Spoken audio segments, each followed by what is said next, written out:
अगर अपनी माँ के लिए आपके अंदर सम्मान नहीं है,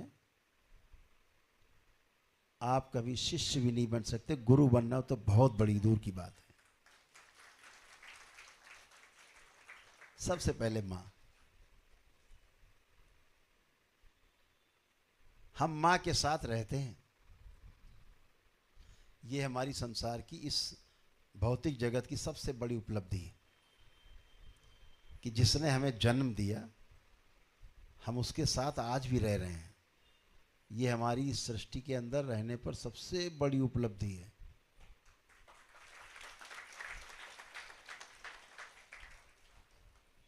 और माँ अगर आपके ओल्ड एज होम में है, दूसरों के संरक्षण में है, तो फिर तो कुछ नहीं हो सकता।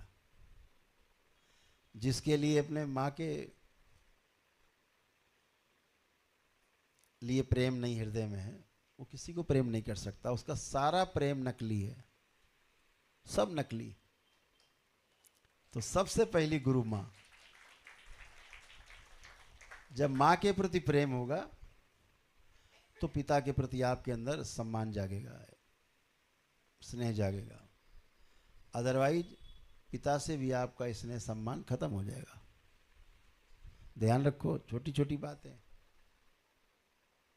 अगर आपने इतना कर लिया, माता पिता के प्रति गहरा सम्मान, जब तक आपको सच्चा गुरु नहीं मिलता, जब तक आपको पूर्ण गुरु नहीं मिलता, तब तक आप केवल अपने माता पिता को ही गुरु मान करके पूजते रहें। एक दिन गुरु चल के आपके दरवाजे पर आएगा। यही नियम है। बाबा ने हमसे कहा,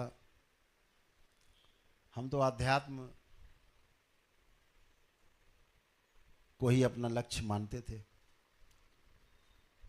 तंत्र के बारे में तो कुछ ABCD पता भी नहीं था और इच्छा भी नहीं थी कि हम जाने। मुझे लगता था आध्यात्म से सब कुछ पार हो जाएगा।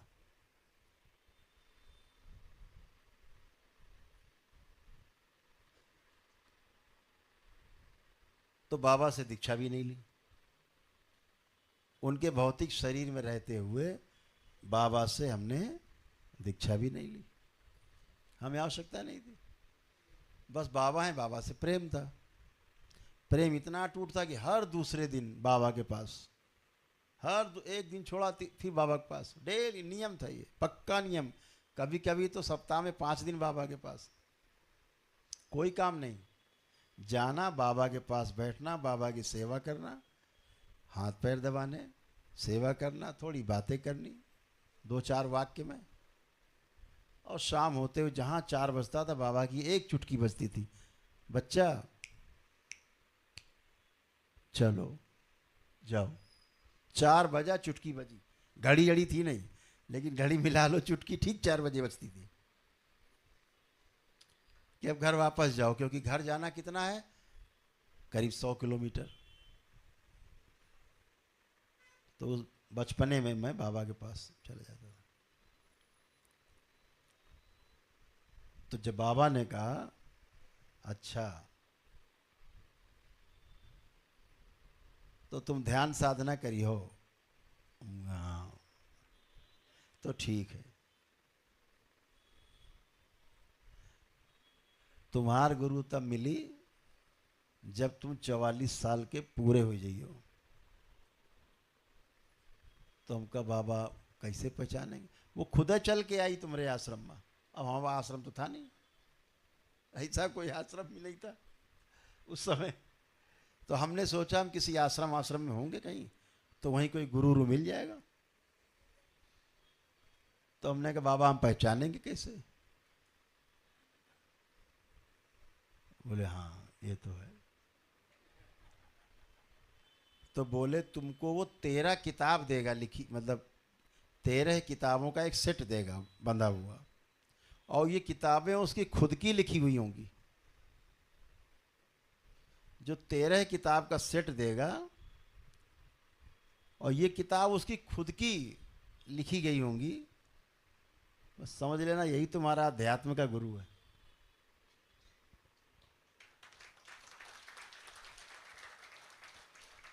और यही हुआ, नागराज जी को चल के आश्रम आना पड़ा।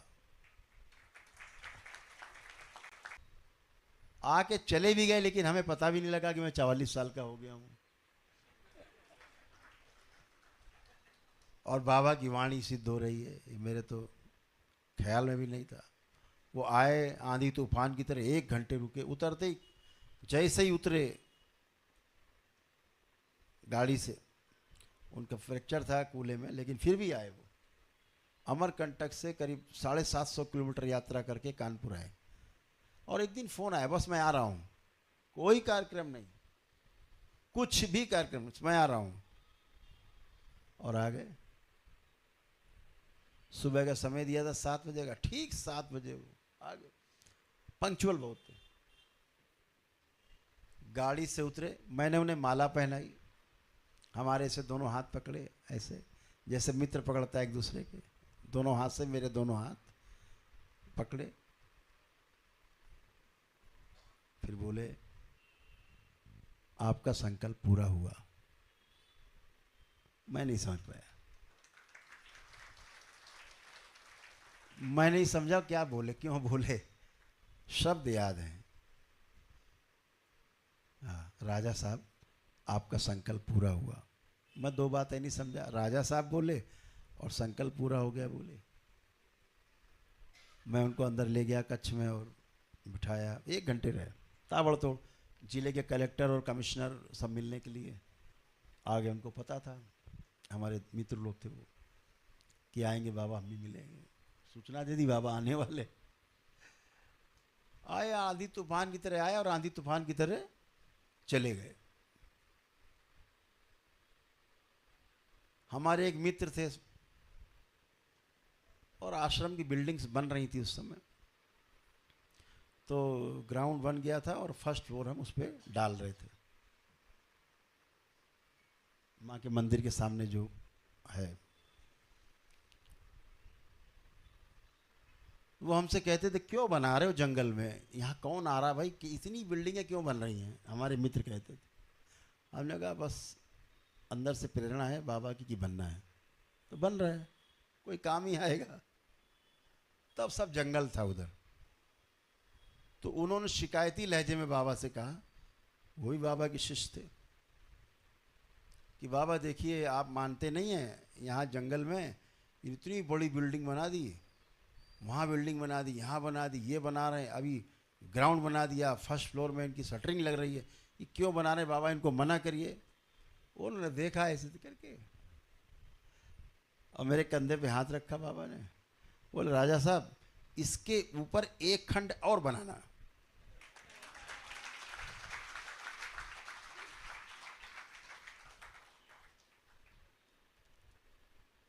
ऐसे होते हैं गुरु। तो गुरु आपको ढूंढ लेता है। क्यों ढूंढता है, उसकी भी गरज है, उसे भी पूरा होना है। गुरु और शिष्य ऐसा है, ऐसा है, ऐसा भाव, ऐसी पकड़ होती। क्योंकि हर व्यक्ति में एक गुरु छिपा है।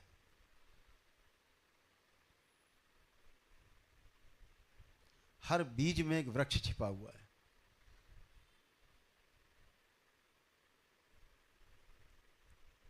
सब में गुरुत्व है, सबके अंदर गुरु की शक्ति है, सब गुरु बन सकते हैं।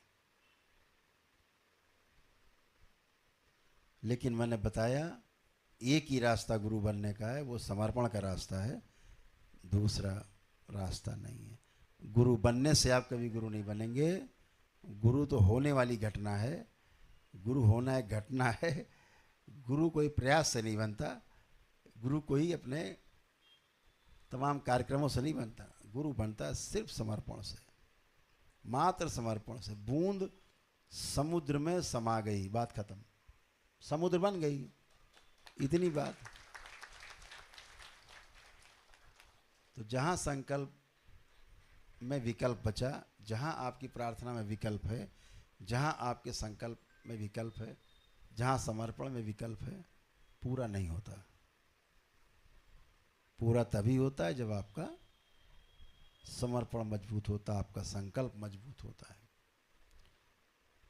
तो आप सभी बाबा के जो सब लाडले हो, आप सभी को बाबा माँ की ओर से बहुत बहुत अनंत शुभकामनाएं। आप सभी हमेशा स्वस्थ रहें, प्रसन्न रहें, सुखी रहें, समृद्ध रहें। दरबार का ऑफिशियल चैनल करौली सरकार ईश्वरीय चिकित्सा विज्ञान केंद्र चैनल को जरूर सब्सक्राइब करें। नमः शिवाय।